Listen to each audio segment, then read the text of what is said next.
अस्सलाम वालेकुम defence lovers and welcome to international defence analysis. दोस्तों, पाकिस्तान एयर फोर्स को गुज़श्ता रोज़ एक JF-17 थंडर ब्लॉक 2 एयरक्राफ्ट का लॉस उठाना पड़ा है, जिसको अल्हम्दुलिल्लाह जल्दी एक नए JF-17 ब्लॉक 2 से पुर कर दिया जाएगा। इस तरह के हादसात में सबसे कीमती असासा पायलट होता है और अल्लाह की मेहरबानी से इस हादसे में पायलट महफूज रहा। फ्रेंड्स, JF-17 के हादसे को लेकर एक ऐसे मुल्क से भी बातें हो रही हैं जिनकी एयरफोर्स एयरक्राफ्ट क्रैशेस में वर्ल्ड रिकॉर्ड रखती है।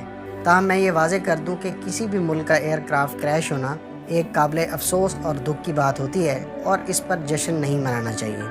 अब तक कितने JF-17 हादसे का शिकार हो चुके हैं और क्या कोई लीडिंग फाइटर जेट भी आज तक क्रैश हुआ है, इस पर बात करते हैं। So let's start.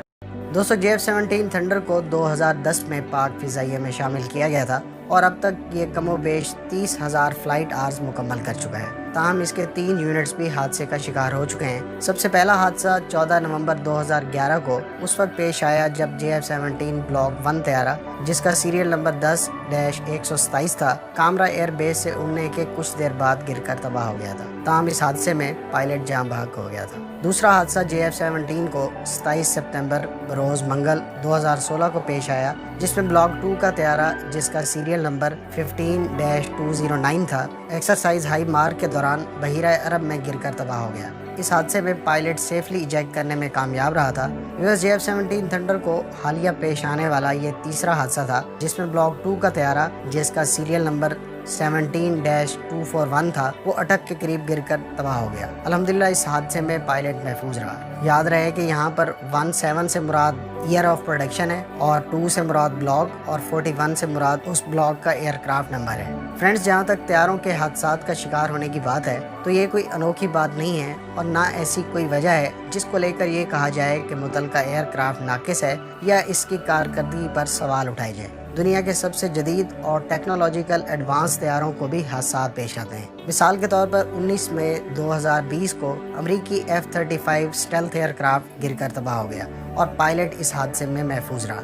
इसी तरह से इस हादसे से सिर्फ 4 रोज़ कबल यानी 15 मई 2020 को अमरीकी F-22 रैप्टर भी गिरकर तबाह हो गया था, जो रूटीन की फ्लाइट पर था, जबकि अब तक F-22 रैप्टर को टोटल 5 और F-35 को 4 हादसात पेश आ चुके हैं। तो लिहाजा इन मिसालों से ये बात तो वाज़ेह है कि एयरक्राफ्ट को हादसा पेश आ जाना कोई बड़ी बात नहीं है और जाहिर है जो उड़ते हैं वो गिरते भी हैं, जबकि तेजास जैसे एयरक्राफ्ट जो उड़ेंगे ही नहीं तो वो गिरेंगे कैसे। अलबत्ता अगर एयरक्राफ्ट महदूद अरसे में कई मरतबा क्रैश हों तो ये बात काबिल तशवीश मानी जाती है और तैयारे और मुतलका एयरफोर्स दोनों पर सवालिया निशान लगा देती है। जैसा कि सिर्फ 2019 के पहले 8 माह में 1 दर्जन के करीब इंडियन जेट हादसात का शिकार हुए, जिसमें मशहूर ज़माना MiG-21 और Su-30 काबिल ज़िक्र है, जबकि इंडियन एयरफोर्स के इन 11 क्रैशेस में मिराज 2000 और जैगुआर भी शामिल थे। याद रहे कि सिर्फ 21 दिनों में 5 एयरक्राफ्ट्स के क्रैश का रिकॉर्ड भी इंडियन एयरफोर्स के पास है और ये बात ऑन रिकॉर्ड है। व्यूअर्स, इस एतबार से देखा जाए तो JF-17 थंडर का रिकॉर्ड बहुत बेहतर है और आखिर में इस तनाजुर में एक शेयर करता चलूँ कि गिरते हैं शहसवार ही मैदान जंग में, वो तिफल क्या गिरे जो घुटनों के बल चले। मिलते हैं नेक्स्ट वीडियो के साथ। अपनी दुआओं में याद रखिएगा। अल्लाह हाफिज़। पाकिस्तान जिंदाबाद।